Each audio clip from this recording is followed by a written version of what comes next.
Hey there, welcome to Waking Nightmare. I'm glad you've joined me tonight. Before we dive into the stories, take a moment to like this video and subscribe, but only if you truly enjoy the experience we create here. Tell me in the comments where you're listening from and what time it is for you right now. It's always fascinating to see how far our little community of night dwellers reaches across the world. So just sit back and let the unease settle in. Dim the lights and get comfortable, because once the stories begin, the night has a way of feeling endless. Let's begin.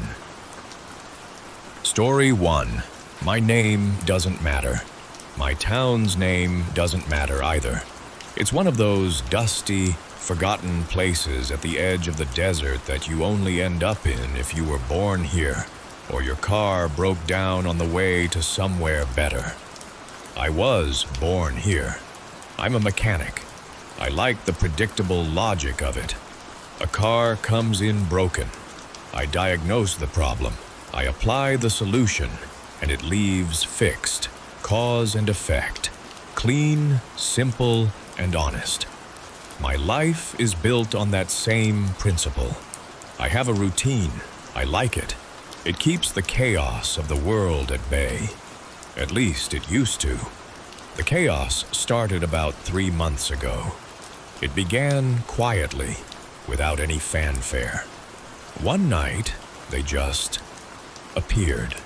6 perfect silent spheres of soft white light, hovering high in the night sky above the desert flats. They didn't move, they didn't blink, they didn't make a sound. They just hung there, a perfect geometric arrangement against the brilliant star-dusted canvas of the desert sky. The first night, everyone in town was out on their porches, just staring up, a collective, silent awe settling over us. It was beautiful, in a strange, unnerving way. The second night, they were back, same place, same formation. And the third, and every single night since, without fail. After the first week, the novelty wore off for us locals. They became just another part of the landscape, like the mesas or the coyotes. But the outside world took notice.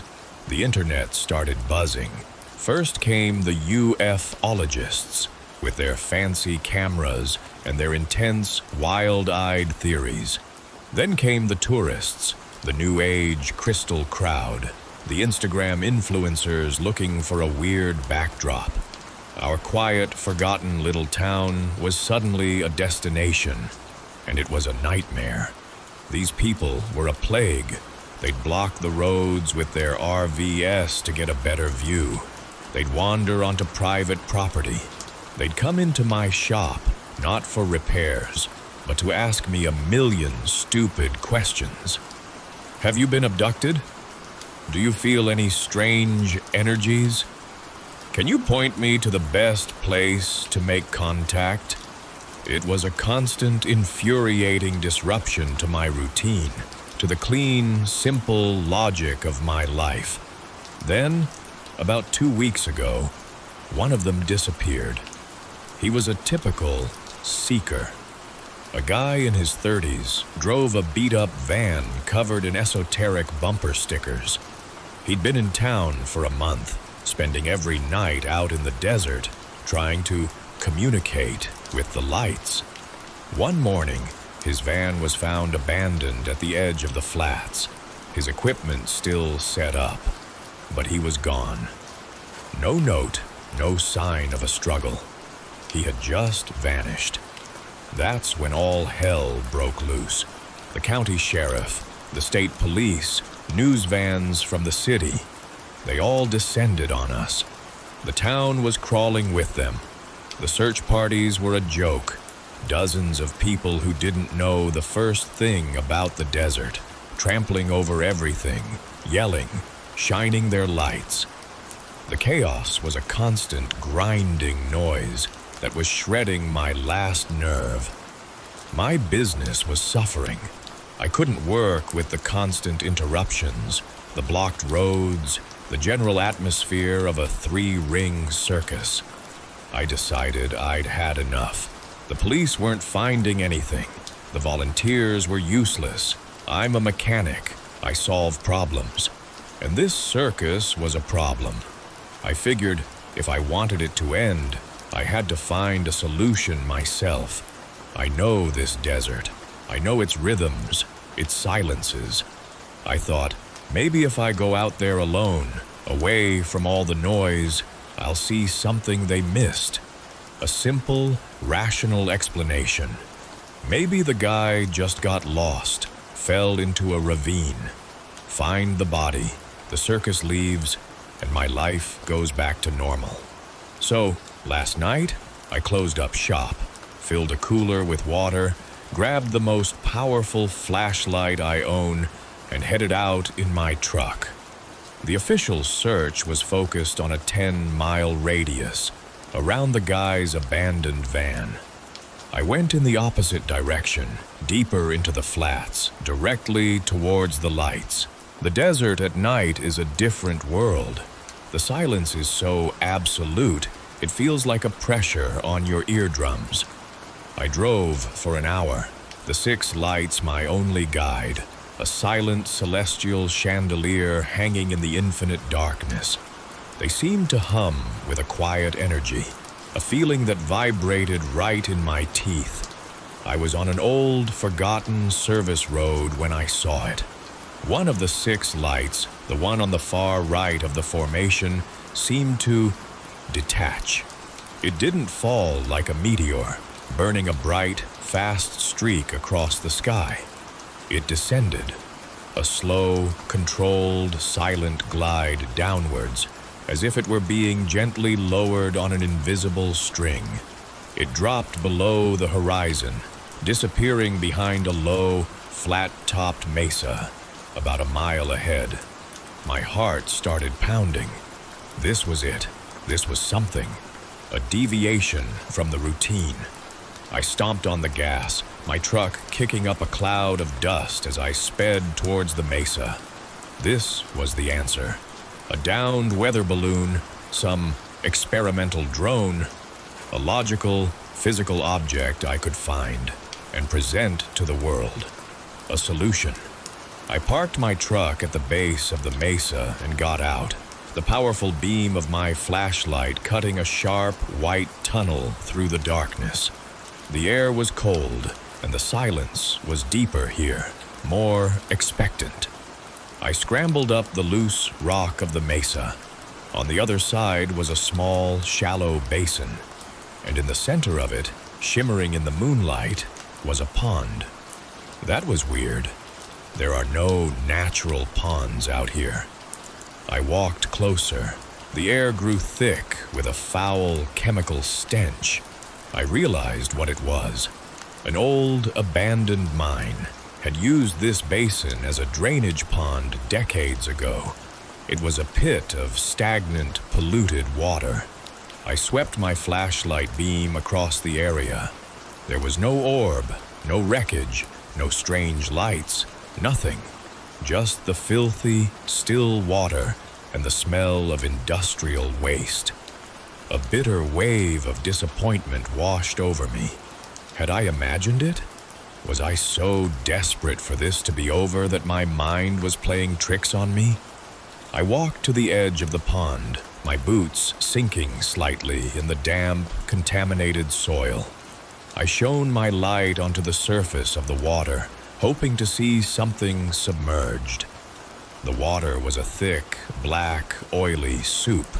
It was so murky, so polluted, that the surface was barely reflective. But I could just make out my own silhouette, a dark shape cast by the powerful flashlight in my hand. I stood there for a long moment, ready to give up, to go home. And then I noticed it. In the faint, distorted reflection on the water's surface, my silhouette wasn't alone. There was another one right next to mine. It was the shape of a man, and it was under the surface, and it was moving, It was thrashing, frantically, its limbs flailing in a silent, desperate panic. I watched, frozen in a state of pure, uncomprehending horror, as the silhouette beat its fists against the underside of the water's surface. It was like watching a man trapped behind a one-way mirror, a pane of glass separating his world from mine. He was pounding on the wall between us, screaming for help that I couldn't hear. My first thought was the missing man. Was it him? Trapped somehow?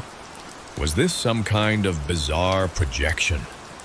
My mind, the mechanic's mind, was scrambling for a logical explanation and coming up with nothing but static.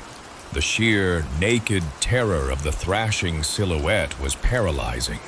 I felt a morbid, terrible urge to get closer, to understand what I was seeing.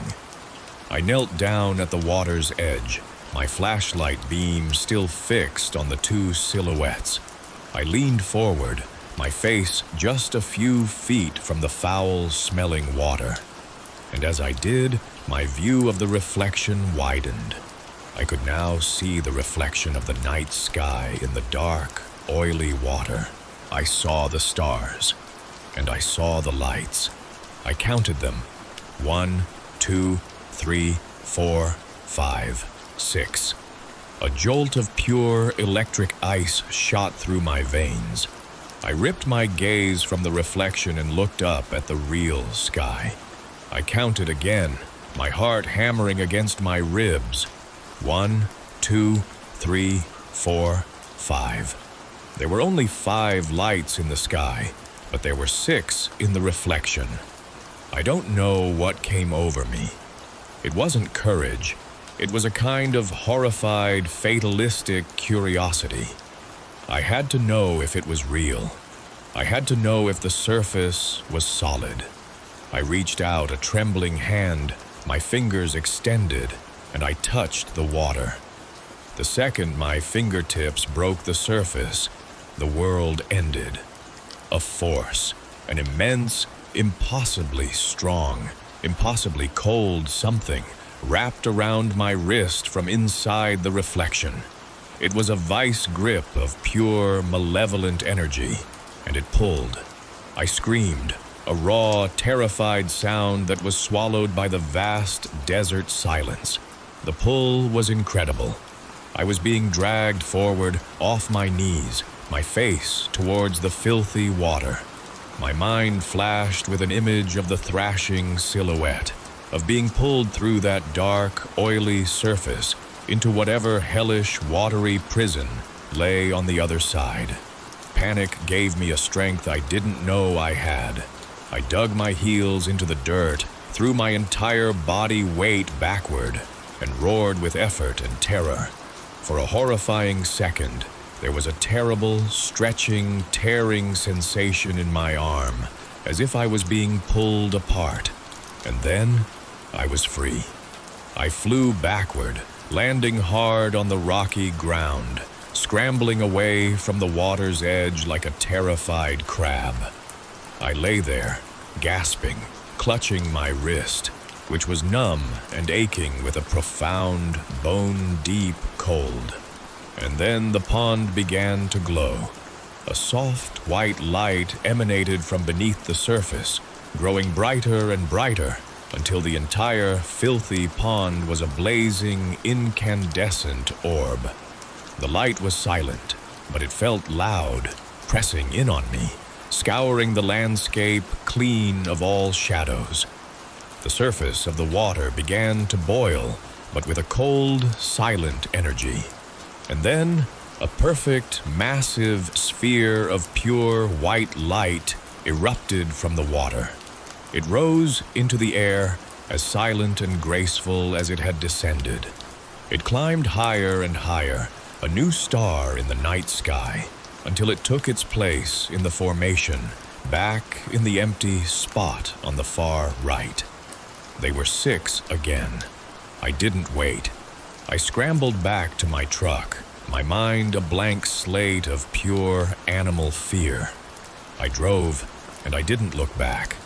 I'm home now, I'm safe. But I'm not. The horror isn't out there in the desert anymore. It's here. It's in my house, because I understand now. They hide in reflections, any reflection. I haven't been able to look in a mirror. I spent all of yesterday with a towel covering my bathroom mirror. I can't look at my own TV when it's turned off. The dark, reflective screen feels like a deep, black pond, and I'm terrified of what I might see looking back at me from just beneath the surface. A puddle on the street, a shop window, the reflection in a pair of sunglasses. They're all doorways. They're all potential prisons. The man who disappeared, he's not dead. He's not lost. He's taken. He's in there, in that watery reflection, thrashing against the other side. And maybe one day, the thing that took him will get bored and let another one out. I live in a world without mirrors now.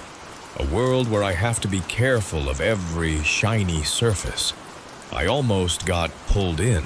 I almost became another silent, screaming silhouette trapped behind the glass. And I can still feel the cold in my wrist where it touched me. A constant, chilling reminder that the world I thought was so logical, so full of cause and effect, has a dark, predatory reflection. And it is always, always waiting for you to get too close. Story 2. I am a reclusive, old man living alone in the Appalachian wilderness, and I've lived in my little cabin for the better part of 50 years, without incident.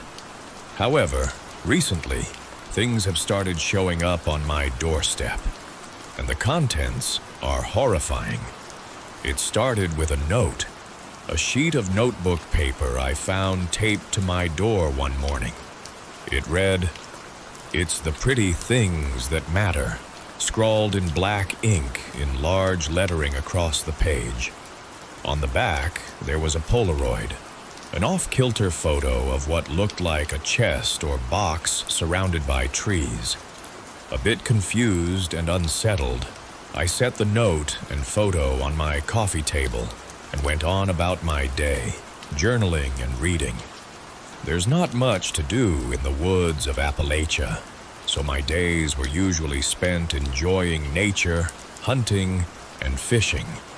So that's what I did. I finished my chapter and journal entry, then set off into the forest, rifle on my shoulder and fishing rod in hand. The woods were eerily silent this day, which, if you know anything about Appalachia, is not a good sign. I was confident with my rifle, though, and hiked on, following the path to the river that I'd taken 1,000,000 times before. However, halfway through the hike, I discovered something that had not been on the trail before. A bloodied doll head was nailed through the forehead into a towering pine that swayed with the wind, its body nowhere to be found. Below the head, etched into the bark with what I assumed was a pocket knife, the phrase, "Isn't she pretty?" Jagged and messy. Feeling the unease wash over me, I decided it was best I return home for the day. The forest remained silent as I trekked back to the cabin, and it felt as though 1,000,000 eyes were on me with each step I took. I could feel the atmospheric pressure change as thunder clapped overhead, and the first droplets of rain began to fall. Making it back home, I locked up extra tight, placing a chair underneath my door handle and locking every window. The storm raged that night, and the wind howled outside, rocking the cabin back and forth gently. I had slept with my rifle, being the paranoid recluse that I am. And because periodically throughout the night, I thought I could hear the sounds of footsteps pounding against my front porch, pacing back and forth along the tiny 4x5 space. Life was brought to my fears, when the next morning I found a new gift at my doorstep. The tattered and dirty shirt that appeared to have belonged to a little girl between the ages of 4 and 8.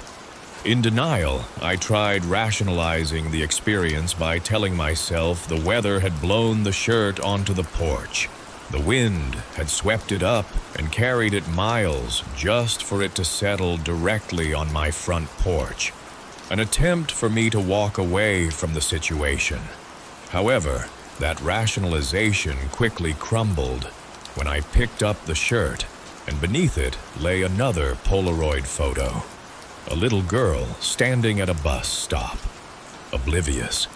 The same pink and purple butterflies on her shirt as the ones on the shirt I now held in my hands.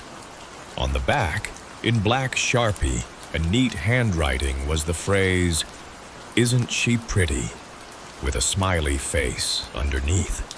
I immediately loaded up into my old Ford Ranger and made my way to the closest police station, presenting them with the evidence. Looking into their missing persons database, they found a match for the girl in the picture.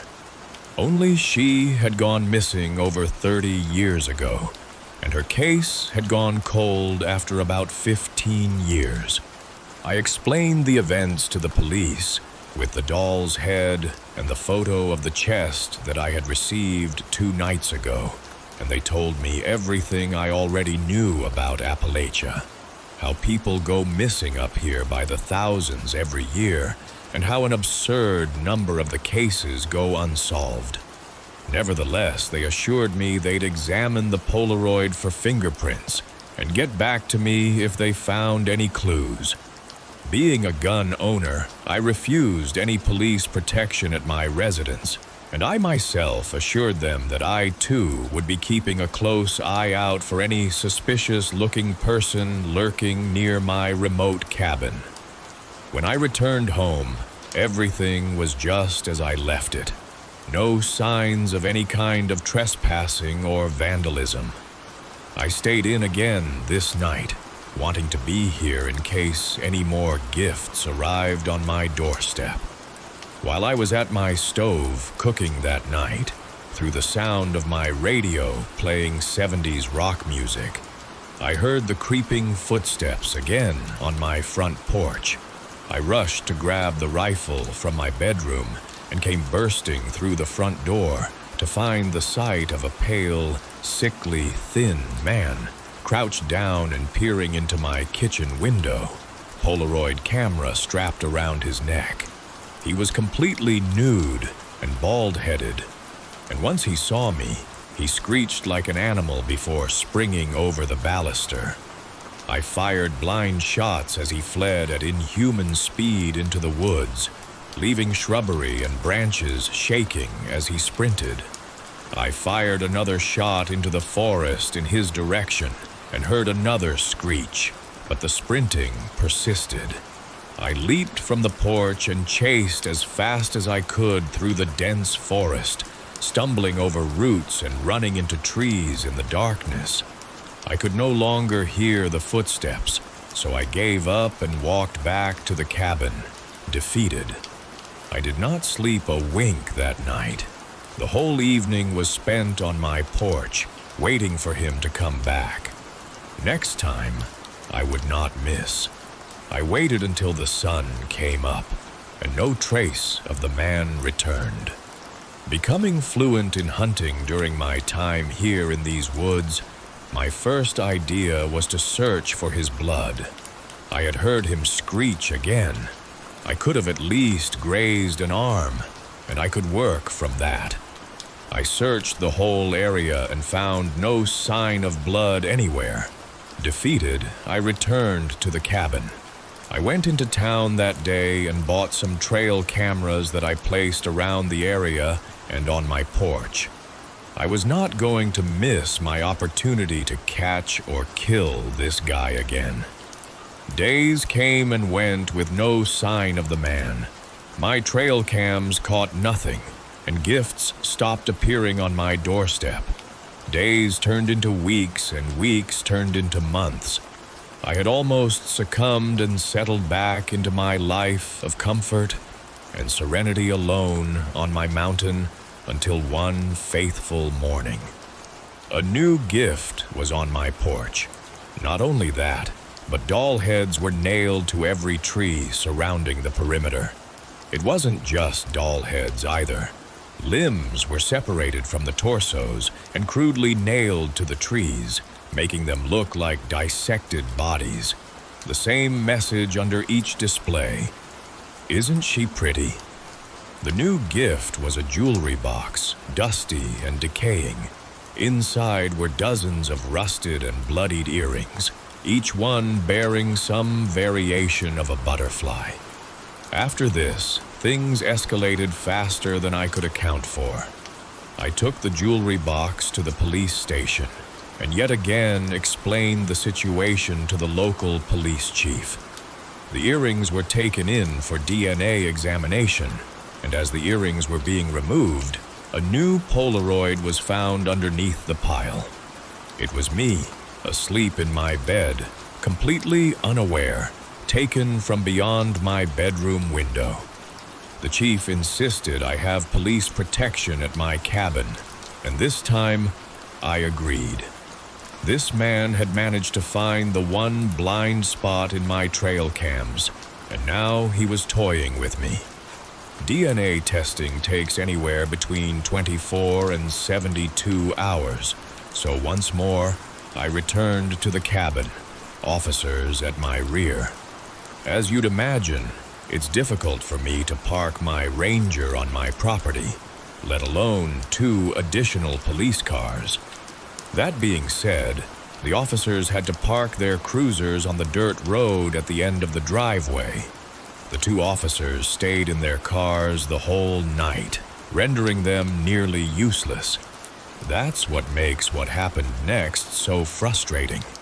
It had started to storm again, and lightning strikes flooded the cabin with flashing light every few seconds. Something was off, though. The strikes seemed out of sync with the storm. I focused in on this and noticed that there would be 3 quick flashes of light after every big flash of light. And then there'd be thunder. Lightning struck again, and in the living room window, the outline of the man came into view. 3 flashes came from his face before the outside went dark again. Once again, I ran outside, rifle in hand. But this time the man was gone completely, without a trace.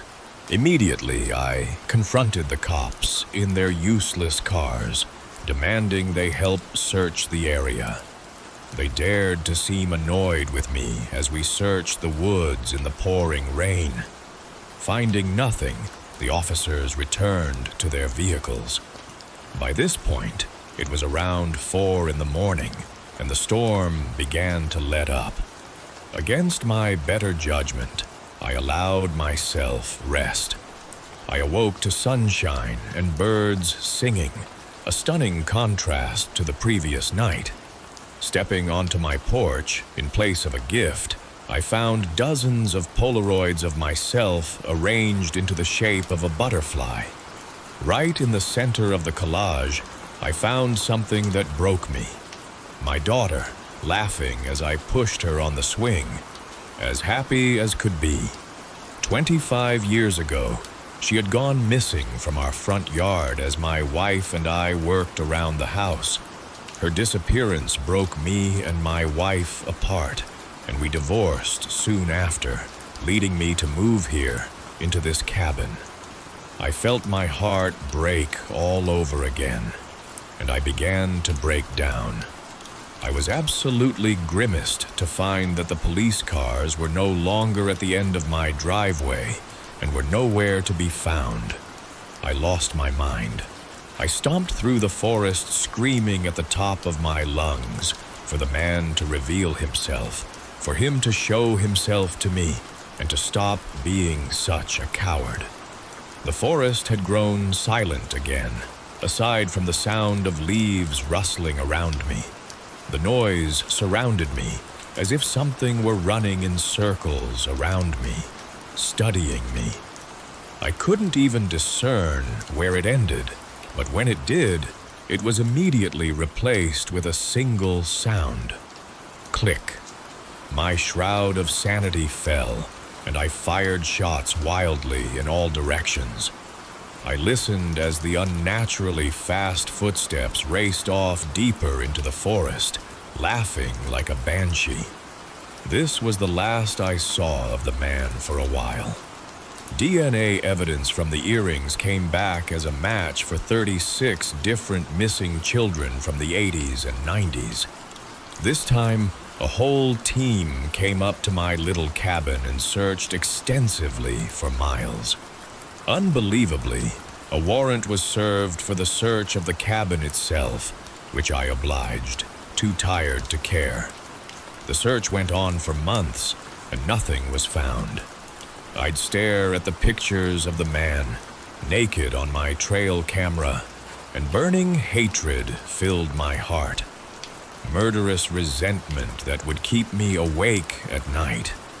The last gift the man has left me was his box from the first Polaroid he ever gave me. A traveler's trunk that you'd see on a train, across the top, the phrase, "all the pretty things." I opened it to find dozens of doll heads along with dismembered arms and legs made from hollow plastic. I found a variety of clothing, all with butterflies stitched into the fabric. But above all, I found pictures of dozens of little girls, none older than 12. Blood speckled the top of the pile, and I wanted to throw up, staring into the case. I kneeled there over the box, completely lost for words, and in a trance for what felt like hours. The one thing that snapped me out of this state was when I heard the rustling of leaves off in the distance, followed by a sound that broke me. Click. Story 3. I worked, as an on-call technician at a warehouse facility. Basically, the company I worked for owns a slew of warehouses that various companies rent out to store various things, ranging from expensive paintings awaiting auction, luxury cars ready to ship out. One time, a disassembled dinosaur skeleton. I have to admit it was pretty awesome having the parts of an ancient being take a pit stop in one of our hangars. It was a T-Rex, I think. My job in all this was to make sure everything was working properly inside these facilities. If a door won't open, they call me. If the lights go out, they call me. If the coffee machine inside the break room doesn't work, they call me. It was a good job for the most part. A lot of the time I got to sit around, and when I did work, I was mostly on my own, so I could kind of work at my own pace while catching up on podcasts. Sometimes my boss would drop in and oversee the work. I think I exude an air of unenthusiasm, which is why he feels the need to keep a close eye on me every now and then. But all in all, I enjoyed it. Of course, that all changed last week. I had arrived for my shift at around 2 in the afternoon. This week I was working in Hangar 21, night shift. The client was storing some art pieces in the hangar for a week. I did poke around a bit. They had some covered paintings and boxed up statues. Must be a gallery waiting until they can move into its next venue, I thought. One that caught my eye was a figure made of completely black stone material. I think it might have been granite. I could see it through the wooden frame built around it, kind of like it was in a jail cell. It was human-like, a man's form cut from the dark rock, extremely fine detail on the muscles. Then there was the head. Instead of where a face should be was just nothing. A smooth surface, like a mannequin. I couldn't even see my reflection in it. It was a void. I had never seen a piece like that, but I don't really get out to many art museums, so maybe it was more normal than it felt when I stared at its expressionless figure. Now, usually I start before 1, but someone was supposed to come by to pick up the stored cargo at midnight, so they wanted me to be there when they came. If I'm scheduled later, they get out of paying me overtime. Whatever, I thought. It was one day, and I had the next one off, so staying up that late wasn't a big deal. My shift started as my coworker Glenn's was coming to an end. He was sitting in the break room when I walked in, leaned back in his chair and eyes closed. I could see the beads of sweat around his forehead. His eyes opened when I came in. "Oh, thank goodness," he exhaled. "What's up?" I asked. "Busy day?" He stood up and went to his locker. "You don't know the half of it. The lighting system's been on the fritz, and you know I'm not as good with electrical as you. I don't know why, but the lights have been turning off all week." I nodded and read the white board to the right of the coffee machine. Nearly every light had some sort of issue attached to it, a handful with a red X crossed through. I put what I was able to get to on there, but you should double-check my work, too. Could be something with the breaker. I'll take a look when I get set. "Thanks, man," he said, backpack slung over his shoulder as he headed out the door. I started up the coffee machine. Caffeine was the first thing on my list today. I waited a couple of minutes, listening to the mechanical whirring of the machine as it came to life. Then it sputtered, gave one final cough, and died. I guess I'd be looking at the electrical now. I walked out of the break room and into the warehouse. Nearby, to the left of the break room, was the vehicle storage, forklifts, and the like. I stuck my key into the electric maintenance cart. I heard the click and threw it into reverse, then drove forward towards the main electrical panel. I spent a few hours tinkering around with the equipment. I couldn't find any outright issues with breaker, so I just reset a few of the connections. Then I grabbed the scissor lift. That's a wobbly box that lifts you high into the air, for those of you who don't know. I used the lift to reach the lights up above. I redid the ends and hoped that would be enough to bring them back to lift. Thankfully, the lights were turning on as I made my way across the warehouse. The light from the skylights made it easy to work without needing the lights on. Of course, I had to maneuver around the artwork stored inside. In fact, most of the lights that wouldn't turn on were right above them. I had to move slowly and set the lift at odd angles to reach the lights without knocking anything over. I even had to use the extension a few times. On these lifts, you can activate a release at the bottom and push a part of the box outward to reach places the lift might not be able to drive under.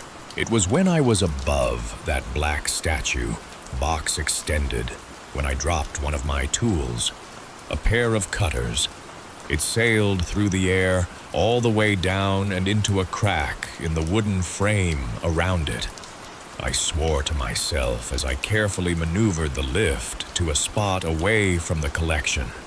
Then I rushed over to get my cutters while praying that I hadn't damaged the statue. Thankfully, it was untouched. The featureless face was as smooth and unsettling as when I first saw it. No chips on the arms or body. I crouched and peered through.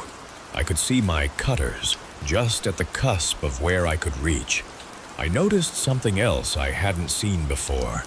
Chains. Around each leg, just above the ankle, were a thick metal ring attached to the base of the statue with iron chains. I supposed it was part of the piece, some kind of commentary on how man was shackled by something. Like I said, I don't really get all that art stuff. I stuck my hand in, turning my head left as I tried to get as much length into my reach as I could, I felt the pair of cutters on the tips of my fingers. I grasped it. Then I heard the chains rattle. I jerked my arm out and backed up a little. I let out a couple of breaths and calmed down. I must have brushed against the chain when I put my hand in, I thought. That would make sense.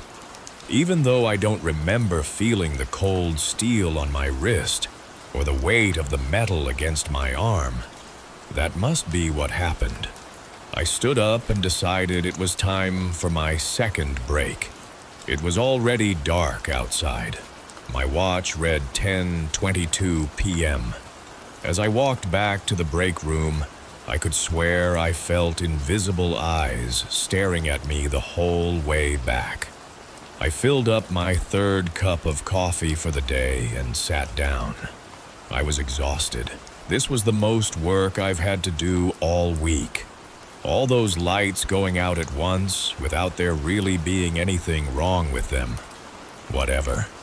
I had tomorrow off, so as long as I got through today, I'll be fine. That's what I thought. The fluorescent bulbs in the room began to flicker. I stopped drinking and set the mug down. Then all the appliances started emitting sparks. First the coffee machine, then the microwave, even the mini fridge. Its dull buzz silenced. I pushed my chair back to stand, but before I could stand, all the lights in the break room shattered with a loud pop. I was enshrouded in darkness, alone, I thought, until I heard the footsteps, heavy, slow, measured, like a predator closing in on its prey. The worst part was that the sound was coming from directly behind me. I bolted out of the plastic folding chair and sprang forward, back into the warehouse. The lights I had spent all day fixing were still on, but all of them were flickering. I heard furniture scatter and chanced a glance through the break room window. I turned around just in time to see a large black fist crash through the glass. I put my right arm in front of my face as glass shards sprayed towards me. I felt their sharp edges leave shallow cuts across it. Then I spun on my heels and ran towards my cart. I jammed the key into the ignition and tried to turn on the orange electric vehicle. It stalled once, it stalled twice. I could see a large, dark figure approaching from the left. Finally, it sprang to life. I threw it in reverse just as the thing's shadowy arm gripped onto the front of the cart. I broke free from its grasp, but I only made it about 20 yards before the engine cut out. I looked up, back towards the creature. I couldn't see it anymore, but I could still hear the footsteps. The warehouse lights were starting to fail, darkness swallowing the north end of the building I had just escaped from. I sat in horror, each step growing louder, another row of lights dying, the darkness inching closer. I caught a glimpse of a leg step into the dim light before disappearing under a new layer of black. I swore and hopped out of the cart. I was near the art pieces we were storing. I looked straight down the middle at the case that was supposed holding the 8-foot-tall ebony statue. It was gone. The wooden frame was still intact. The chains I had seen earlier were lying on the base of it, still whole but no longer tethered. I felt my heart hammering as I ran, the veil of shadows consuming the warehouse. I didn't know where to go. I didn't think I could make it to the other exit before I was eaten by the darkness behind me. The scissor lift. I had left it near the art pieces. It should still be there. I prayed to God it still had a charge. I sprinted with renewed strength and clambered up the ladder and into the lift. I pulled the red button to turn it on. 2 out of the 5 battery lights were on. It would have to do. I pushed the lever forward and the lift surged forward, slower than the cart would be, but faster than if so tried to run. I could already feel myself running out of steam.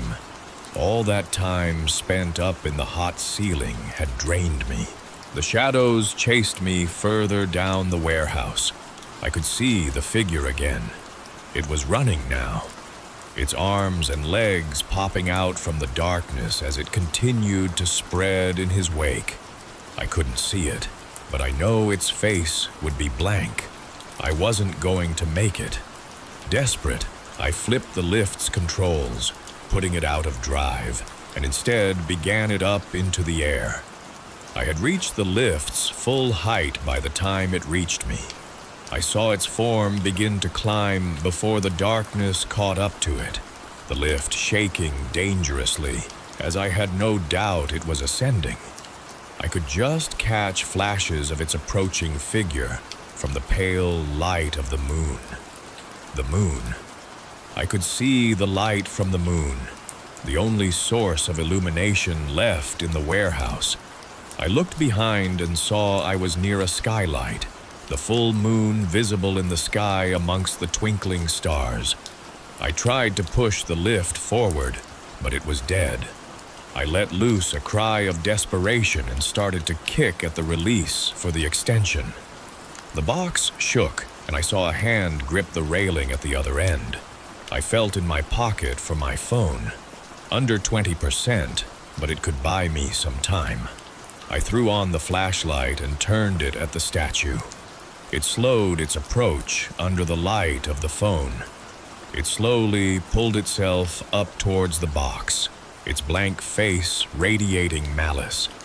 I spun back around and forced the release free, pushing the box outwards under the skylight just as the battery on my phone died. I dove towards the safety of the moonlight. I sat there on the shaking lift, and the statue stood there hunched, stopped at the cusp of the pale glow of the moon. I closed my eyes and pretended that I was going to be okay. That's where the moving crew found me a couple hours later. I don't know when it slipped back into its cage, but the statue was back inside the wooden frame when they got there. I got accused of slacking off, all of the lights I was supposed to fix still broken. Of course, no one believed me. When my boss chewed me out, I just quit. I'll never forget that night. If it hadn't been a full moon, if the lift hadn't been near that skylight, that the light was even able to stop it. There are a million reasons I shouldn't have lived. I got lucky. Well, I thought, the thing is, the lights in my house have started to flicker over the last few days. I've had to replace my coffee maker twice. And last night, I swear I saw a tall, shadowy figure standing outside of my bedroom window. Story 4. 7 days had already passed at the beach house. The vacation was a whirlwind, over before it even started. They always went that way.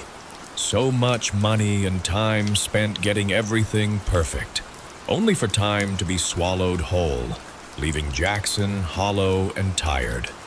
Vacations never recharged him, even though he told himself they would. Just more lies to keep him going.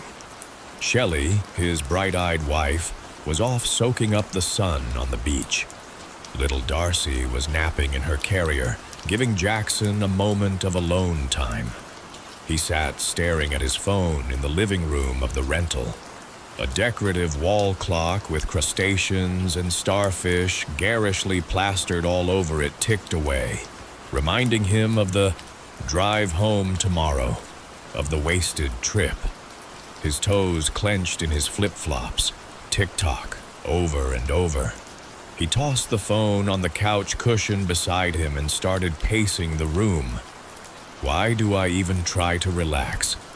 Thankfully, the ticking was drowned out by the heartbeat in his skull and his frantic footsteps. Glancing out of the extended windows overlooking the sea, he searched for Shelley.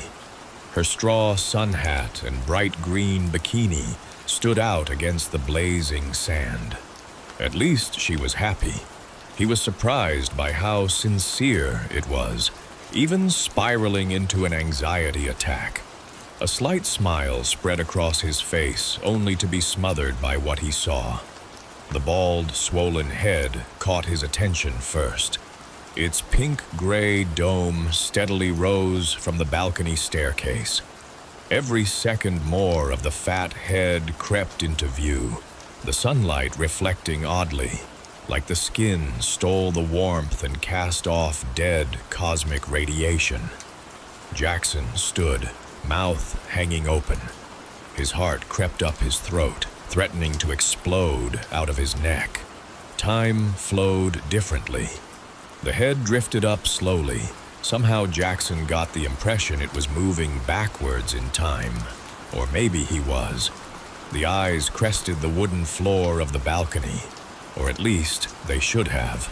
Two fleshy stalks protruded from the eye holes, each adorned with clusters of compound eyes. Crab eyes. Jackson was frozen in place. The world dissolved around him. Darcy let out a small whimper from across the room. Oh God. Whimpering gave way to crying. Jackson's instincts overcame him, and he finally looked away and rushed towards the baby carrier. Once she was secure in his hands, he looked back. It was gone. Shh. I've got you. C.C. Jackson held his daughter close, his focus divided between comforting her and scanning for where that thing went. Had he really seen that? It seemed so strange, so insane, that he rationalized it as a hallucination. Darcy's little heart beat in his arms, steady and soft. It calmed him. He took a deep breath and slid the door to the balcony open slowly, ready to retreat inside if he needed. The low roar of the distant waves and calling gulls, the soundscape he told himself he loved, felt threatening. He peered over the railing, down the staircase, and saw no sign of intrusion. Not that he expected to see anything. He kissed Darcy on the forehead, her crying back down to whimpering. Nothing to worry about, sweetie. Your dad is just losing it. As he slid the door closed, his nose scrunched at the scent of something brackish, the odor of bait shrimp cooking in the sun. A chill of doubt blanketed his body. The sun sank. Jackson thumbed through the books the owner left, trying to distract himself. Shelley strode up the beach access, smiling to herself. The final night embraced them. Shelley stepped out of the bathroom with a towel wrapped around her. Her skin glowed like it was slowly emitting all the sunlight she absorbed on her last full day of vacation. Thank you so much for watching, Cece. I needed to get some sun. These trips are so different now. She paused. Jackson watched TV in bed with Darcy beside him. Soon they would have to filter what they watched in front of her. Another thought she felt guilty for having. I love her. Her therapist told her to remind herself when she felt this way. It will get easier, Shell. I have her too. Don't feel guilty for needing help. He swallowed a coal of emotions he refused to let surface. Then the smell returned, brine and ammonia cutting into the moment. Did you go fishing today? You smell like a sailor. She laughed, tossing her towel at him. He didn't move. The color drained from his stunned face, the same look he had when she was giving birth. What is it? She asked. Her face shifted to match his. Get over here. His eyes were locked on the closet door. His arm moved to get between the door and Darcy. Shelley followed his gaze and leapt to the bed, on the opposite side of Darcy. A puddle of dark water pooled under the ajar door. Tiny droplets dripped upwards. The sliver of darkness beyond the door was alive with moving shadows. "What is it?" Shelley whispered, sinking further behind Jackson. "I have no idea." He didn't look away from the door. He slid from the bed and gestured for Shelley to stay where she was. Shelley glared in disbelief as he made his way closer to the water. Time curled in on itself. Jackson's movements were familiar, like the scene played out an infinite number of times every second. The normal flow of time crashed down on Shelley like a wave when Jackson pushed the door open. The closet filled with light, revealing an inky black pool of water. The decaying, fishy smell poured out into the bedroom. Shelley gagged slightly, and Darcy began scream-crying. Jackson stood in the doorway, watching the water ripple and slosh as if something had just disturbed it. His reflection in the fetid water looked back at him, but it was wrong. His face was bloated and sagged from his skull like a drowned cadaver. His eyes were black pits. Then movement. Those fleshy eye stalks again sprouted from the holes and met his gaze. A lightning-sharp sensation shot from his left foot to his heart. Blinding white pain exploded in his chest. He gasped, then fell back. The mattress spared his head from smacking the hardwood floor. Shelley screamed and, after failed attempts at resuscitation, called 911. It was all a blur of flashing lights, crying and muffled questions from a cycling cast of first responders, nurses, and doctors. Jackson sat up in the hospital bed. He felt tired, defeated. He felt old. Shelley sat with Darcy, playing at her feet. "You're finally awake," she said with a weak smile. "How do you feel?" "I love you so much, Jack. I love you," he said, his voice hardly above a whisper. As he shifted in the bed, he felt the skin pull tight down his sternum. "Open heart," she said. Her eyes lingered on Darcy as if she couldn't bear to see his reaction to the news. "Oh, I see." He strained to speak louder this time, but could only manage the same whisper. Shelley turned away, but he saw the tears running down her cheeks. A single teardrop slid down to her chin, then drifted upward toward the ceiling. Darcy looked up and giggled, reaching for it. Jackson could smell the salt in the air. Story 5. The day I lost my wife was the day the world lost its color, when laughter felt forced, and every smile I gave to those around me felt manufactured. Passing the grocery store would bring tears to my eyes, showing a help wanted sign for the position my wife left behind. I would arrive home only to pace the floor, wishing to see her smile, her body running between rooms, hearing her make my coffee in the morning, bringing it to my bed as my eyes cracked open. I screamed, cried, begged any god to descend and give me back my wife. How I'd do anything, sacrifice anything, to get her back. One morning I felt a seed sprout in my mind, blossoming into an idea of how to bring her back. The soil it sprouted from brought worms, tunneling through every thought, every crevice of my mind, promising me a future with my wife. Didn't matter where I was, what I was doing, every thought was followed with, how does this help bring back my wife? There wouldn't need to be any sacrifice. No one would need to die. All I had to do was, well, talk to my wife every day. It started out slow.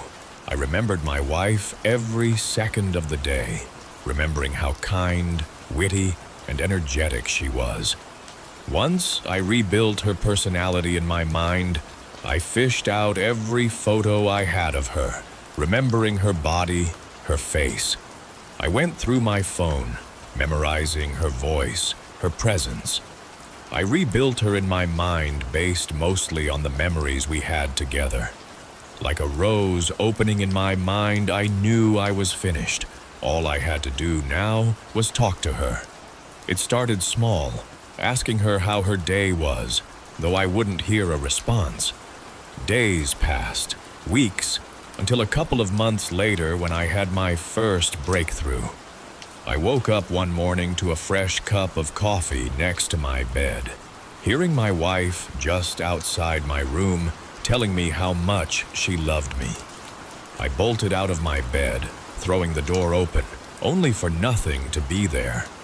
Yet I could smell fresh eggs accompanying her voice, as sweet as the honey she put on the toast. "Go get ready for work, honey. I already made breakfast for you."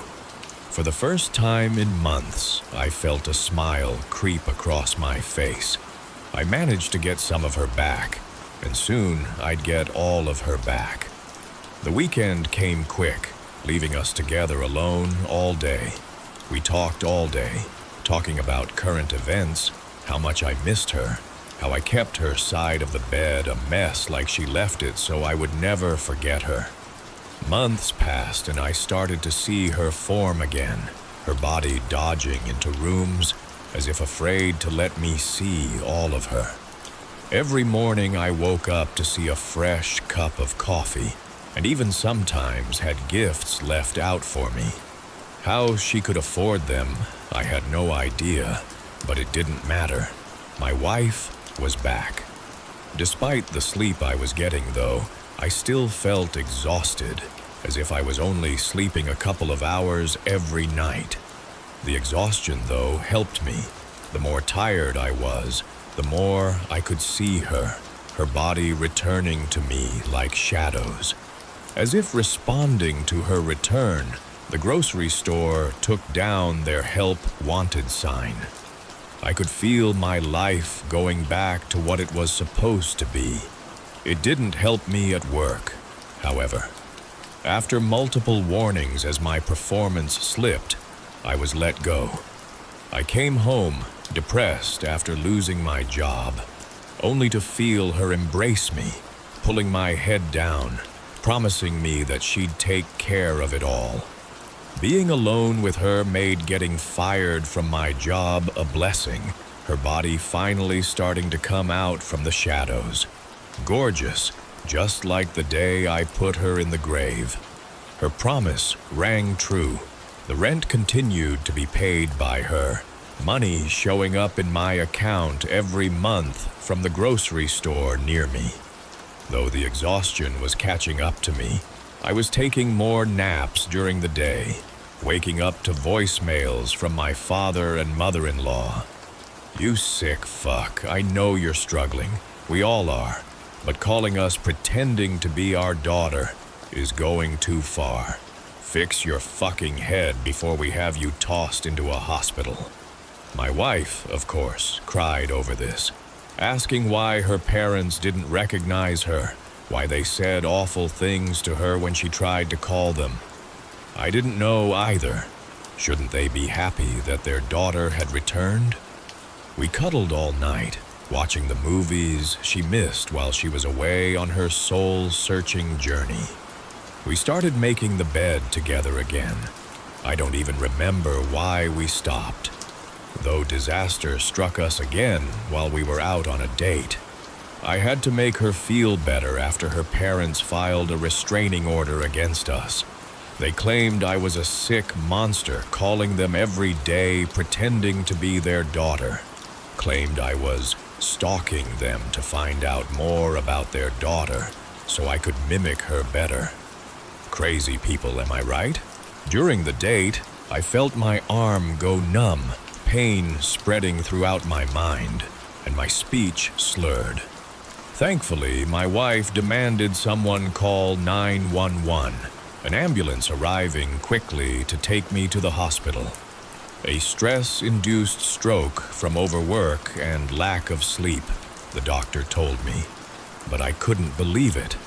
I'd been getting 10+ hours of sleep every day, and was unemployed. If it wasn't for my wife's hard work, I wouldn't have insurance under my name at the hospital. This was the least of my issues, however. The stroke brought something I wasn't expecting: memory loss. It took a year before I started noticing issues, though. I'm starting to slowly forget how she's supposed to look, how she's supposed to act, and she's picking up on it. Her voice, her features. She's now gliding between doors, her touch freezing to my body. My mind is trying to fill in the gaps, though it's making it worse. I can't even recognize her. The worst parts of my mind have filled in where they shouldn't. Fear filling the skin that drapes over her body, obscuring the once gorgeous figure I built. Her voice is no longer a voice I could compare to angels. Instead, it sounds like a torrent of screams, demanding, "Why did I bring her back? Why did I make her look like this?" I sleep to escape, yet I wake up every day with parts of my body injured, scrapes and bruises as if she attacked me in my sleep. I no longer dream of my wife coming home. She's home right now, bound to the earth by my selfishness. Though ironically, she's more loyal than I could have ever dreamed, always there every morning, afternoon, and evening, never leaving my side.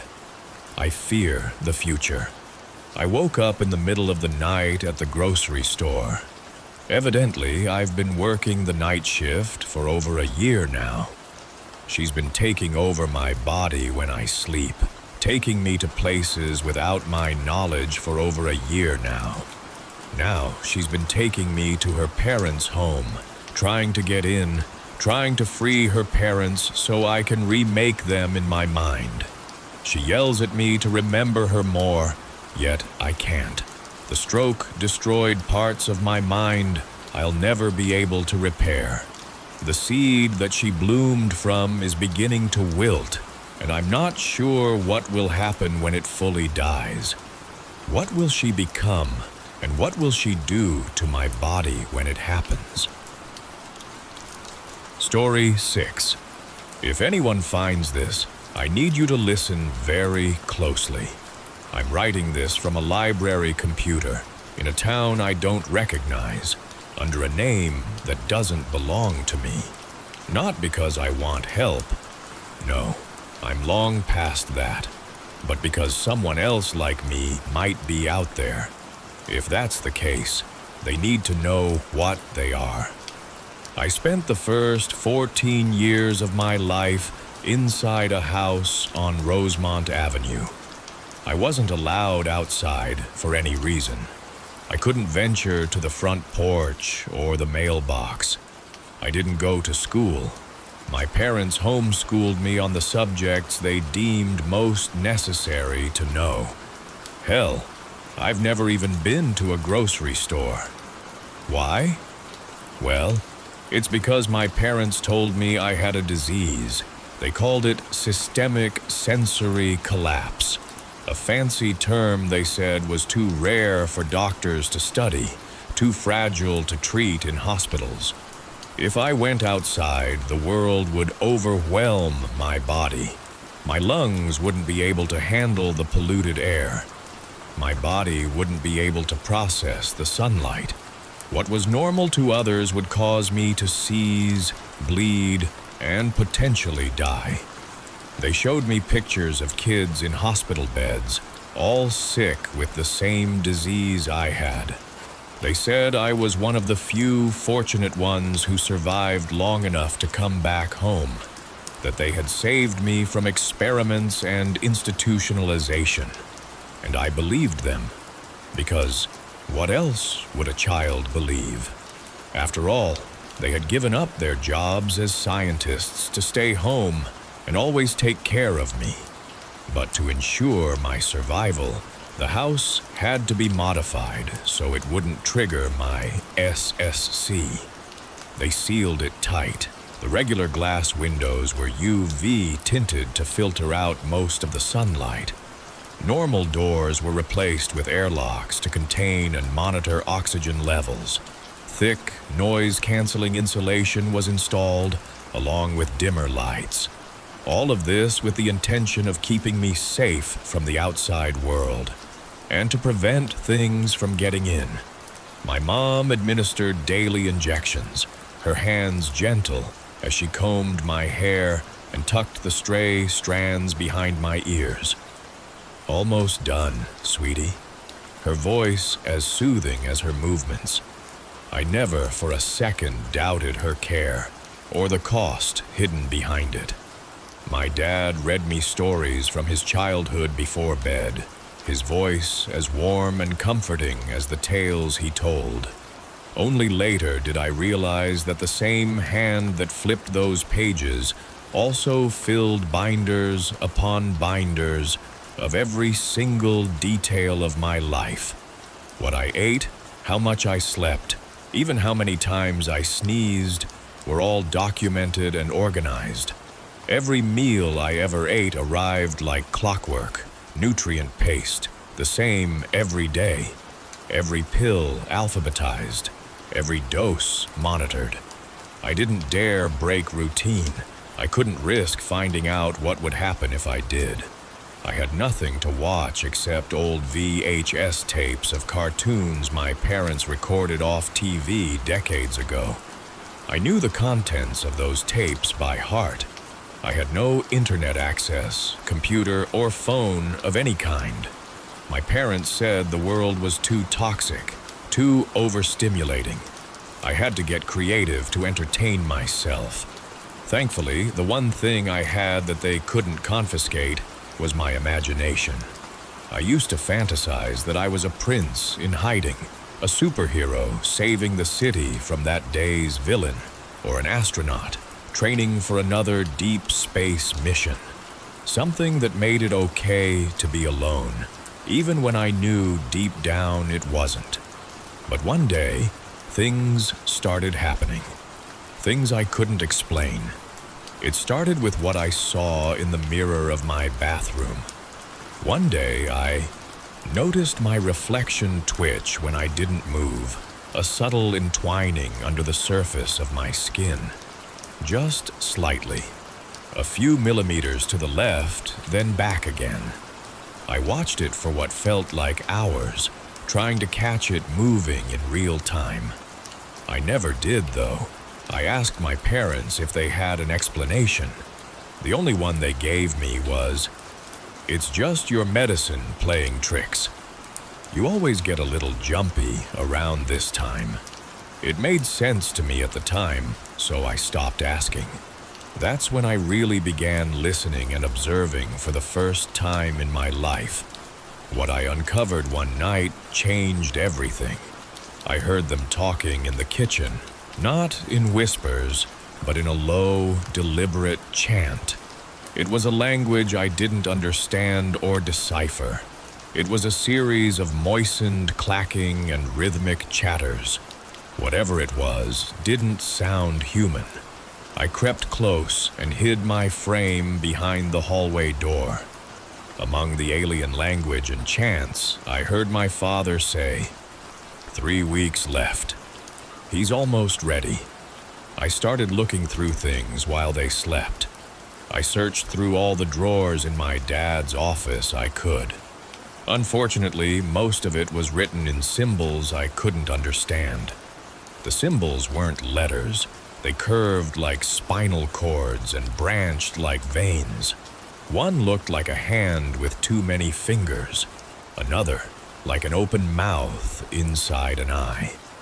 They were hieroglyphic in nature and glowed a vibrant indigo that made my fingers flinch at the touch.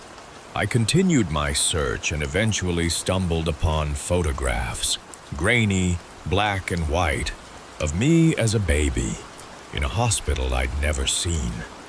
Someone had circled my eyes in red marker and written notes in a handwriting I couldn't decipher.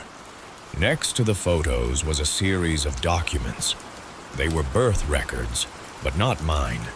The names that signed the paperwork, they didn't even exist.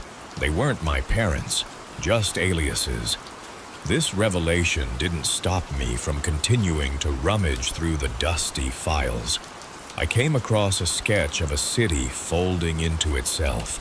Behind it was a photo of me, not as a child, but now. Beside the picture there was text that read, Subject Icor 7. I never found anything about subjects 1 through 6, just redacted pages, like the others were mistakes. If I was the 7th, what happened to the others before me? My parents told me my illness was getting worse with each passing day. They warned me the seizures would return soon, that I needed to increase my dosage, that soon I'd need a new injection directly to the spine. I complied and said I would, but I never followed through. I started flushing the pills down the toilet, emptying the syringes into the drain and then burying them in the trash. Each day I resisted the injections. I noticed myself becoming stronger. My vision, thinking, and movements became clearer, faster. My limbs began responding with strange animation, the muscles coiling and uncoiling in ways that were unnatural. Sometimes I felt a crawling sensation against my rib cage, a tightening in my chest that didn't belong to my own muscles. I acknowledged the pulse in my veins wasn't quite my own heartbeat. At night, I would hear something crawling behind the walls. Not a rat. Something wet with slime, barely respirating. I told myself it was the withdrawal from all the medication, but no matter how hard I tried to believe it, I still didn't think it was. The night I decided to run away from home was the first time I saw the outside world with my own eyes. I remember standing before the door, hesitating. If I left, there was no going back.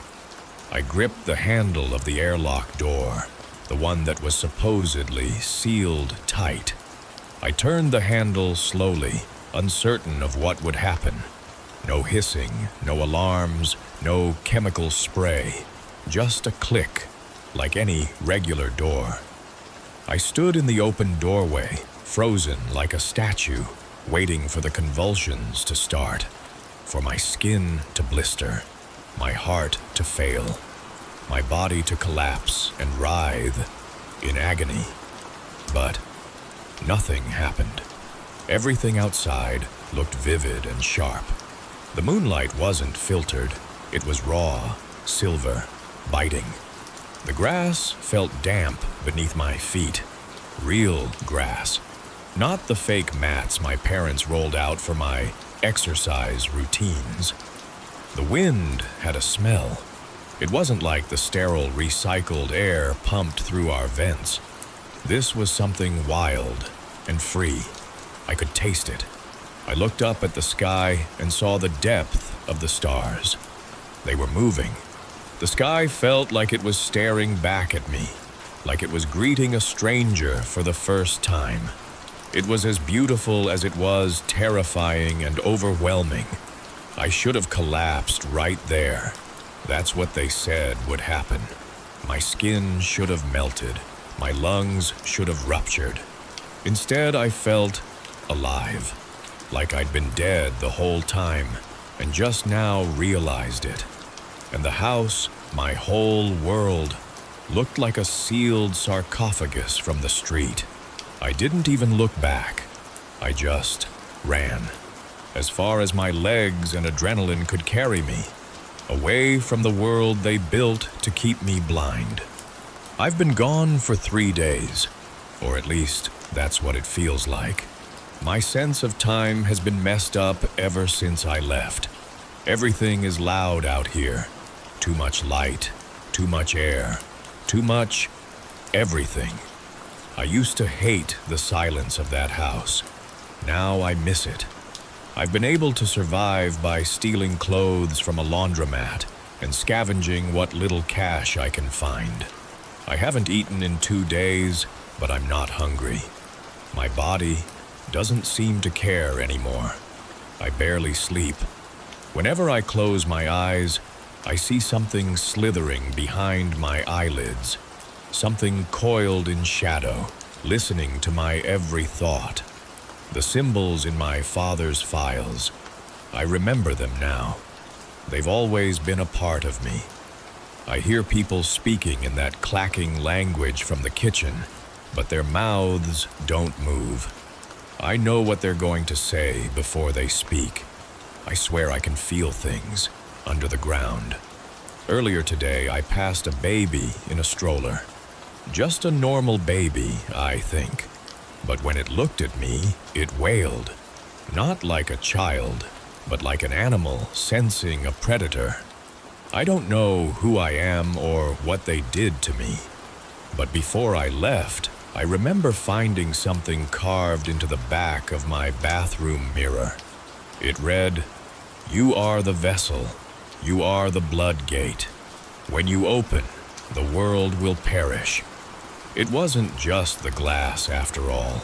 It was waiting for me to see it fully, waiting until I was ready. I can't explain what it means, but I think it's true.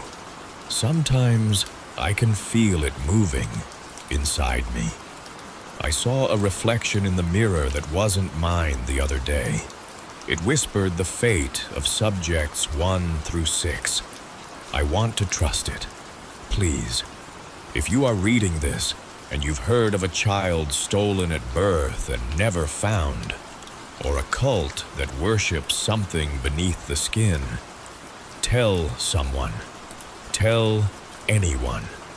Because I think they're out there, looking for me. And now that I'm free, I can feel it pressing against my ribs. It's eager to breathe. The stars are moving. In the silence between worlds, it awakens. The blood gate is open. It hungers for everything. The world will not survive me. It will die, screaming. Story 7. My daughter is my pride and joy. She's 8 years old, and from the very moment she was born, she was like an angel sent down to earth. And it was my job to water and nurture her into adulthood.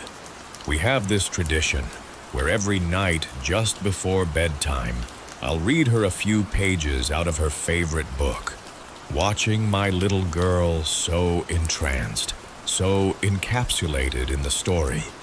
It made my heart glow with a warm light that blanketed my entire being. On this particular night, we were on chapter 12 of Charlotte's Web, and Charlotte had just rounded up all the barnyard animals. This is around the point in the story where she starts spinning messages into her webs, like "some pig, terrific," all those subliminal messages to keep the farmer from slaughtering Wilbur. My daughter had quite the little meltdown, pouting how afraid she was that Wilbur would go on to be sold and butchered. "Come on, Pumpkin," I plead. "Do you really think Charlotte would let that happen? Look, she's leaving notes so the farmer knows Wilbur isn't just some pig.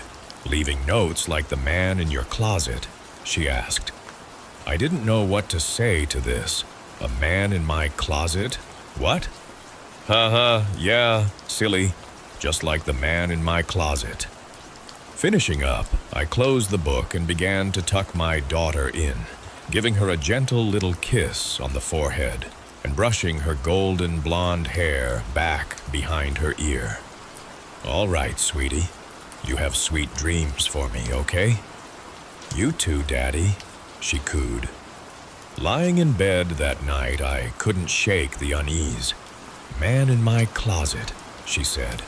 What kind of kid fear makes her think there's something in my closet? I'm embarrassed to admit this, but I checked. I actually, ever so cautiously, made my way over to the closet before sliding the panel open to reveal nothing but darkness before me. Yanking the pull string and flooding the closet with light, everything seemed to be in order. Shoes, shirts, pants, and a crumpled sticky note tucked under the edge of the drywall. Some pig scribbled in red ink. I did everything I could to rationalize it. Maybe my daughter left it. Maybe, I don't know. Maybe it's part of some poorly made grocery list, I don't know. Number.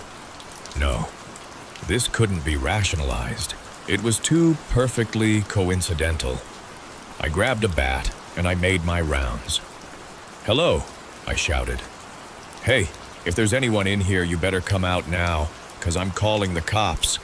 I went through every room in my house and didn't find even a hint of a person. All the yelling had awoken my daughter, who was now standing at my side. "What happened, Daddy?" she grumbled, wiping sleep from her eyes. "Nothing, honey. Let's get back to bed.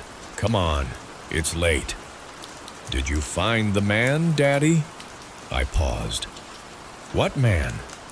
What man are you talking about, Roxy? Tell me now," I said sternly. "The man from your closet, Daddy, I told you. Don't you remember?" "There's no one in the closet, Roxy. I checked already. I just, I thought I heard something in the garage." "So you didn't find the note?" My blood ran cold. "What do you know about a note, baby girl?" I asked playfully to mask the fear. "He told me he left you one. He said it was like from the story." Sitting my daughter down on her bed, I pulled the crumpled, sticky note from my pocket. "Are you talking about this note, sweetheart?" I asked her. "Yes, it's just like from the story, Daddy. Look, some pig." She laughed, clapping like she just saw a magic trick. Needless to say, we camped out in the car for the remainder of that night. The next morning, I sent Roxy off to school and began my extensive search of the house. I'm talking looking for hollows in the drywall, shining flashlights in the insulation-filled attic. Hell, I'm checking under the bathroom sink, for Christ's sake. Finding nothing and feeling defeated, I plopped down on the couch for some television when the thought hit me. Roxy said he wanted to leave one for me. Could this mean that he's already left some for Roxy? I rushed to her room and began rummaging, emptying the toy bin, searching the desk and dresser. Not a note to be found. However, glancing at her bookshelf, I noticed something that I hadn't before. A thin, aged-looking composite notebook with cracks branching across its spine and yellow pages. It wasn't the notebook that caught my attention, though. It was the flap of a bright yellow sticky note that stuck out ever so slightly from between the pages. Opening it up, what I found horrified me. Each page was completely covered in sticky notes from top to bottom and left to right, like a scrapbook of notes that, according to my daughter, came from a man in my closet. None of them were particularly malicious. In fact, it was as though they were all written by a dog that had learned to communicate. "Hello," one read. "Roxy," read another. "Waiting, window, daddy." Just single-word phrases that looked to be written by someone who was mentally challenged. Who do I even turn to for this? What would the police say if I brought them this and told them my daughter and I have been sleeping in my car because of it? They'd take Roxy away and declare me an unfit parent. That's what they'd do. So I just waited. I waited until Roxy got home, and I confronted her about it. "Roxy, sweetie, I found this in your room today. Is there anything you want to tell me about it?" "Those are the notes, Dad. I told you so many times," she said, annoyed after a long day of second grade, I guess. "Yes, I know that, dear, but where did they come from? How did that man give you these?" "He always leaves them for me after our stories, Daddy. It's like his thing." "Leaves them where?" She stared at me blankly. Ugh, where have I said he lives this woolly time? She snarked, rolling her eyes. He's in your closet. Roxanne Edwards. Is that absolutely any way to speak to your father? I snapped. Go to your room right now and fix that attitude you've picked up today. Well, sorry, she croaked. It's not my fault you won't listen to me. Keep it up, young lady, and so help me I will see to it that you stay in that bedroom all weekend. She closed her door without another word. I hate to be so hard on her, and it's not even her fault, really. This whole situation has had me on edge for the last couple of days. About an hour passed, and by this time I'd decided that I should probably start thinking about dinner. I figured I'd get pizza as a truce for Roxy, so I called it in and started looking for a movie we could watch together. Midway through browsing, I heard giggling coming from Roxy's room. That's odd, I thought. What could possibly be so funny? Sneaking up as to not disturb whatever moment she was having, the first thing I noticed was the book in her hand. That's my girl, I whispered under my breath. I didn't raise an iPad kid. However, pride quickly dissipated when I realized that her eyes were glued to the floor by her bed frame instead of the copy of James and the Giant Peach. Hey kiddo? I chirped. Her eyes shot up from the floor to meet mine. Oh, hi Dad. What are you up to in here? I asked her. Oh, you know, she said wondrously. Just readin'. Just readin', huh? I thought I just heard you laughing. Oh yeah? There was just a silly part in the book, she said distractedly. Well, are you gonna tell me what it was? I chuckled. Your old man likes to laugh too, you know. I'll tell you later. I'm getting kinda sleepy. I kinda wanna go to bed. Go to bed? It's only 7 o'clock. I just ordered pizza. Come on, Pumpkin. I thought we could watch a movie. She answered with a long, drawn-out yawn. Okay, fine. Well, at least let me read you some more of that Charlotte's Web, I begged gently. I don't think I want a story tonight, she said, reserved and stern. No story? But I always read you a story. Okay, fine. If you're that tired, I guess I'll let you have the night off. Sweet dreams, Pumpkin. This finally drew a smile onto her face. You too, Dad, she said warmly, before getting up to give me a big, tight hug. That night, I ate pizza alone in the living room while I watched Cops Reloaded. I finally called it a night at around 11, when my eyes began to flutter and sound began to morph into dreams. Crashing out onto my bed, I was just about to fall asleep when the faint sound of scratches made its way into my subconscious, the scribbling, carving sound of pen to paper. I shot up and rushed to the closet, swinging the door open and yanking the pull string so hard I thought it'd break. Lying on the floor in plain view were 3 sticky notes, each one containing a single word scrawled so violently it left small tears in the paper. Do not yell. That was enough for me. All the sleep exited my body at once as I raced to my daughter's room, car keys in hand. My heart sank when I found an empty room and a window left half open. I screamed my daughter's name and received no response. Weeks went by, and no trace of Roxy had been found. I am a broken man. I've thought about suicide multiple times because how could I let this happen?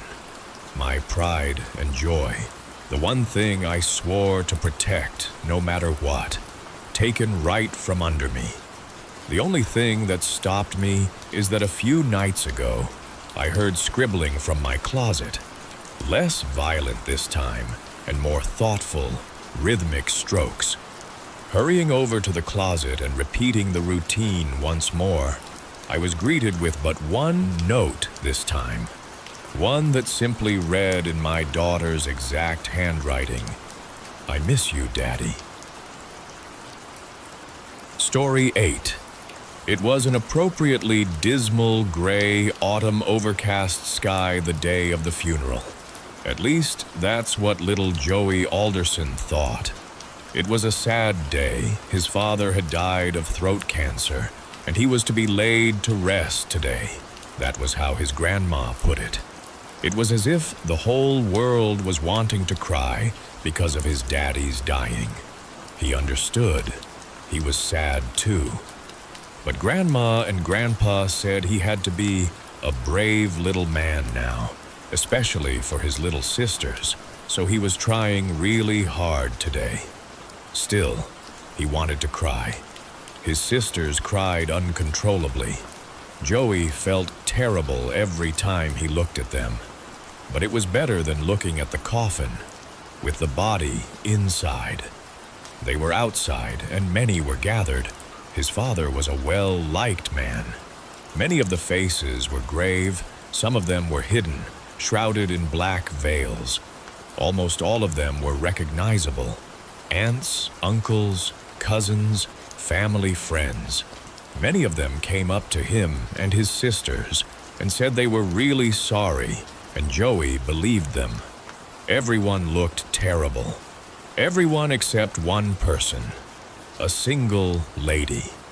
She stood apart from the other parties, poised and beaming a wide and toothy grin. The only feature visible beneath her ebon garniture of laced veil. She radiated a word that Joey didn't understand intellectually. Charisma. Deadly dark aura, like a black light somehow shining in the day. He didn't like to look at her. He noticed that no one else looked at her either, but he couldn't stop his gaze from drifting first to the coffin, set to be lowered into the freshly dug, pungent earth, and the lone, smiling woman.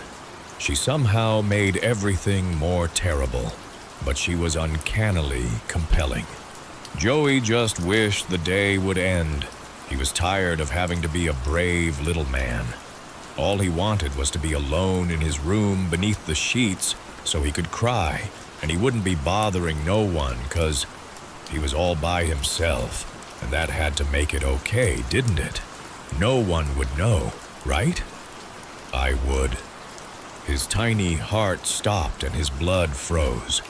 The voice of the priest delivering the funerary rites drifted into the clouded, muffled background as she called out to him, responding to his unspoken query, seeming to hear his thoughts. Joey looked at her. She was looking right back at him, dead on. He felt faint and weak, and as if his bladder might let go, but before it could, the woman called again. "Oh, don't do that. It'll be such a mess.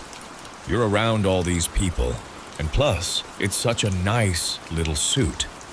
No one else reacted to the woman's calls. They all ignored her and kept their collective attention fixed on the coffin as if spellbound. Joey didn't want to say anything. He just tried to ignore her and hoped that in doing so, she would just go away. She was scary. She called again. "Come over here, little boy." Joey said nothing. No one else paid the woman heed. They didn't hear her. She called again. "Come here, little boy." Joey finally responded, though he still couldn't speak.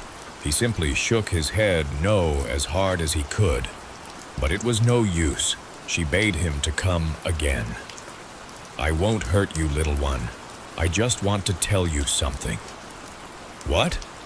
He found his voice suddenly, though it was small and cracked and barely above a whisper. "I want to tell you a secret." "What is it?" "Something special. Something only we can know."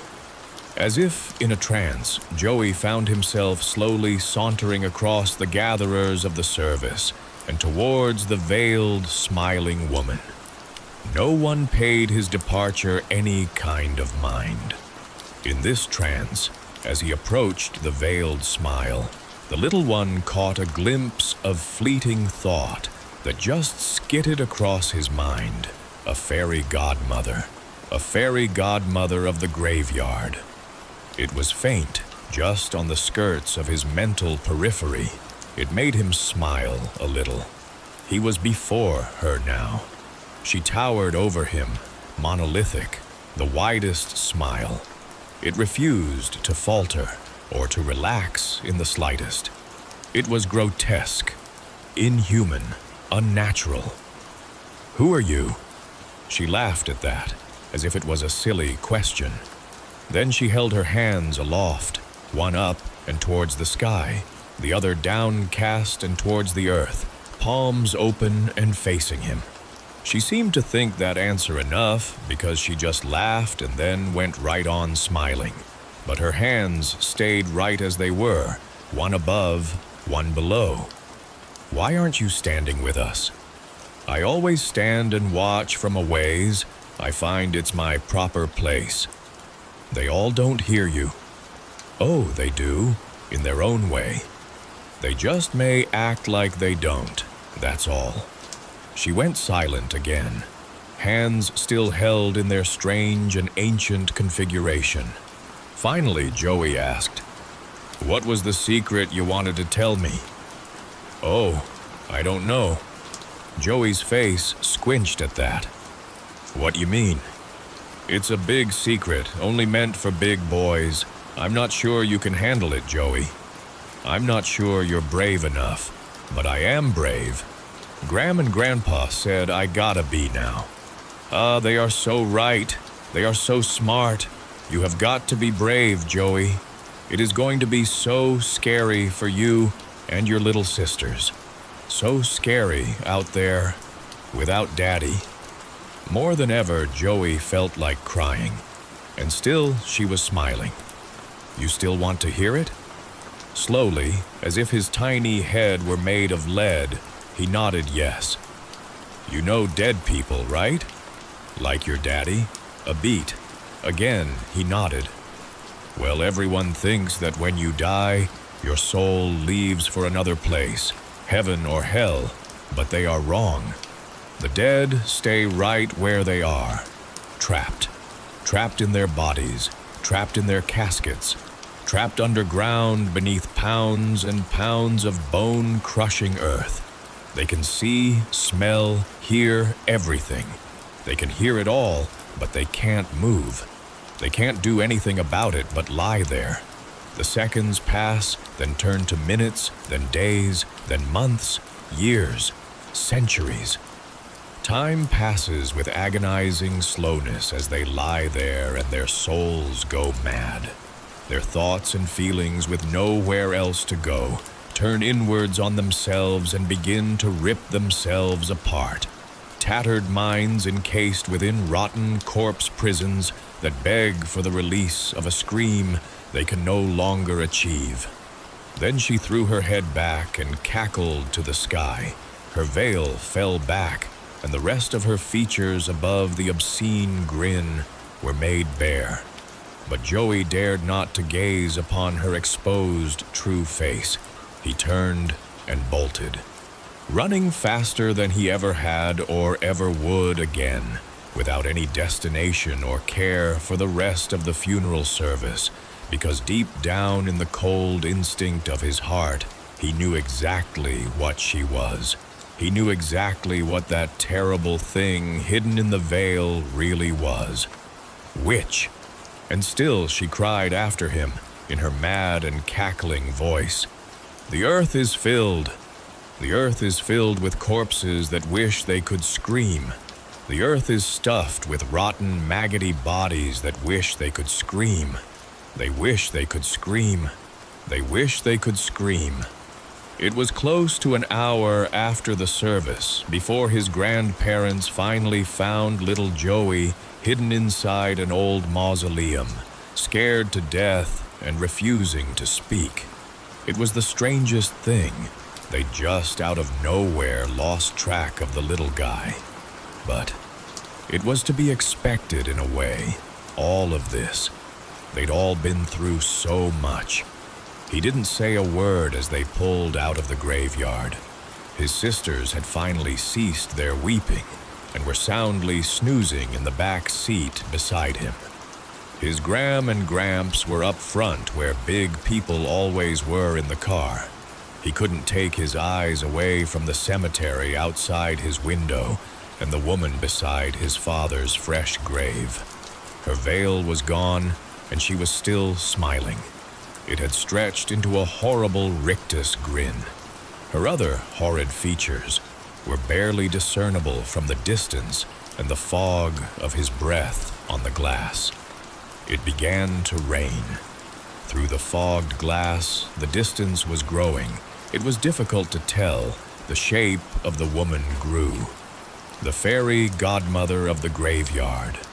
And even though they pulled away, little Joey Alderson never took his gaze away from her and the cemetery where his father and the others were now forever held. Story 9. The day the world learned to fear children was a Tuesday. I remember because I was working the morning shift at Happy Beginnings Daycare in Portland when the first reports started coming in. We had just finished snack time, and I was wiping graham cracker crumbs off the little plastic tables while watching Robert Patterson stack blocks in the corner. He'd always been my favorite. There was something about the way his brown eyes lit up when he succeeded at something that reminded me of my own son before the accident. The TV in the break room was playing softly, mostly background noise, when Sharon burst in, her face chalk white. "Maria, you need to see this." She grabbed my arm so hard it left marks, dragging me toward the small TV mounted in the corner. The usual morning show hosts were gone, replaced by a harried-looking news anchor. The crawl at the bottom of the screen read, "Breaking. Mass disappearances reported worldwide. Strange phenomena involving children." But it wasn't children. We just didn't know that yet.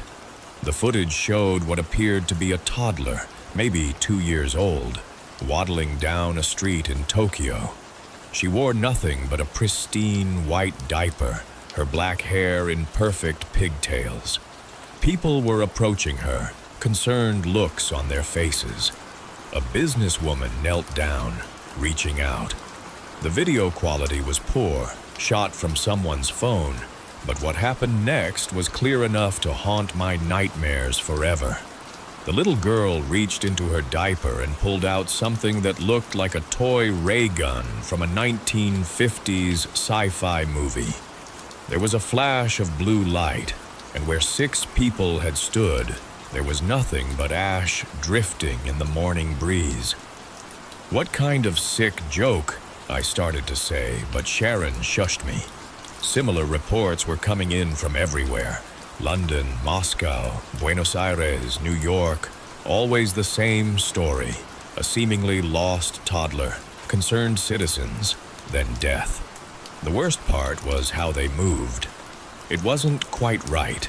Their steps were too precise, their heads swiveling with mechanical precision as they scanned their surroundings. I turned to Sharon, my heart pounding. "How many kids do we have in today?" 17, she whispered. Then her eyes widened. "But Maria, Robert wasn't on the attendance sheet this morning." My blood ran cold. I'd been watching Robert play all morning, hadn't I? I rushed back to the main room, Sharon close behind. The block corner was empty, but I distinctly remembered the blocks. They were still there, stacked in the precise geometric pattern I'd seen Robert building. But looking at it now, the structure was too perfect. Each block aligned with mathematical precision no 2-year-old could achieve. A giggle echoed from the hallway leading to the bathrooms. Not the usual toddler laugh we were used to, but something hollow, like wind whistling through dead trees. "Get the kids out," I whispered to Sharon, through the emergency exit. Now she nodded, already moving toward the group of children playing with puppet toys. I crept toward the bathroom hallway, my shoes suddenly loud against the linoleum floor. The fluorescent lights flickered, casting strange shadows. "Robert," I called out, my voice trembling. "Sweetie, where are you?" Another giggle. Closer now. I rounded the corner, and there he stood, perfectly still in the middle of the hallway. He wore the same blue overalls as always, but they looked different somehow. Too crisp, too clean. No juice stains, no paint smudges, no signs of the messy life of a toddler. "You're not Robert," I said softly. His head turned toward me with that horrible mechanical precision. The brown eyes I'd thought were so much like my son's were empty now, like glass marbles catching the light. His mouth stretched into a smile that was too wide, too knowing for a child's face. "No," he said, his voice a harmonious blend of frequencies that made my teeth ache. "But you wanted him to be, didn't you, Maria? Just like you wanted your son back." My heart stopped. How did it know about James? The thing wearing Robert's face reached toward its overalls with deliberate slowness. Humans are so predictable, so eager to help a lost child, so unwilling to see the danger until it's too late. Your maternal instincts make you weak. Behind me, I heard Sharon shepherding the last of the children toward the emergency exit. "Please," I prayed, "just let them get out." "Why?" I asked, trying to keep its attention. "Why look like children?" The thing's smile grew impossibly wider. "Because it hurts you more this way. Your species needs to learn fear before the harvest. What better way than to poison the well of your deepest love?" Its hand disappeared into the front pocket of the overalls. I saw the metallic glint of something being withdrawn, and my body moved before my mind could process it. I grabbed the nearest door, the supply closet, and yanked it open, diving inside just as blue light flooded the hallway. The smell of ozone and burning plastic filled the air. I huddled in the dark among mops and cleaning supplies, trying not to breathe too loudly. Small footsteps approached with mechanical precision. Tap, tap, tap. "Maria," a sing-song voice called out. "Don't you want to play? We could stack blocks together. I could be your little boy again." Tears streamed down my face as I pressed myself further into the corner. The footsteps stopped right outside the door. "You know the funny thing about humans," it said conversationally. "You're so focused on protecting your young that you never considered you might need protection from them." The door handle began to turn. I closed my eyes, thinking of James, my beautiful boy who'd never made it home from soccer practice that rainy night 3 years ago. Maybe I'd see him soon. The real him, not whatever mockery these creatures had created. The door swung open, but the blue flash I expected never came. Instead, there was a tremendous crash from the main room, followed by the sound of breaking glass. The mechanical footsteps retreated quickly. Tap, tap, tap, down the hall. I waited 5 more minutes before I dared to move. When I finally emerged, the daycare was empty.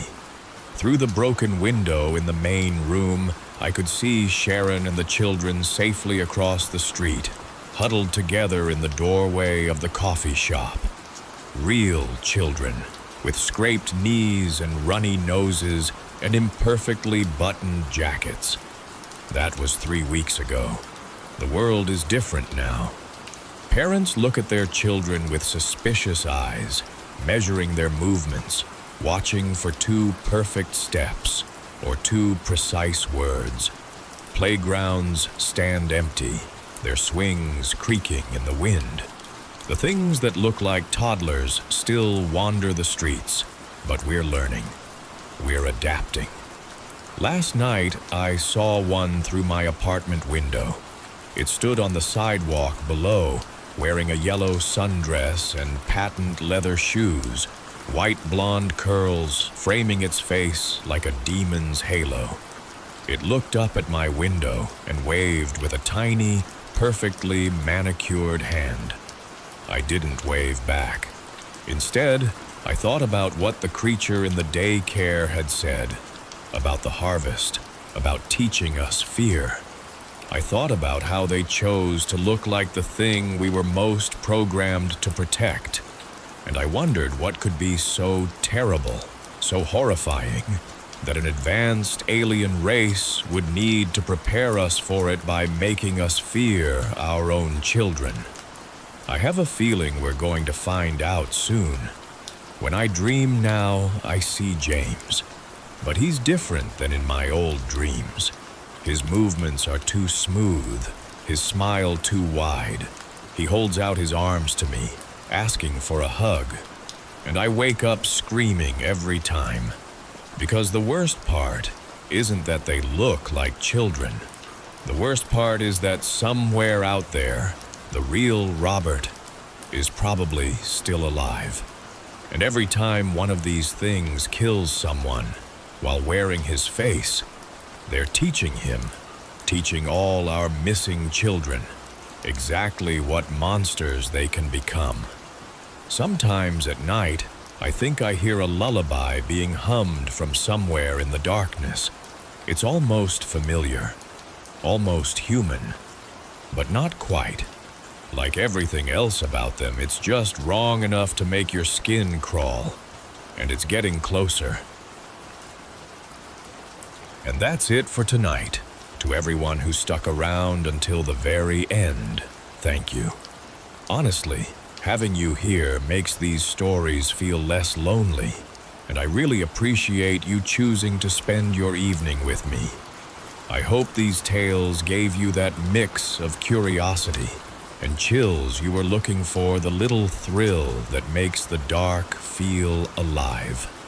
There's something kind of magical about all of us sharing this moment, connected by the love of a good scare.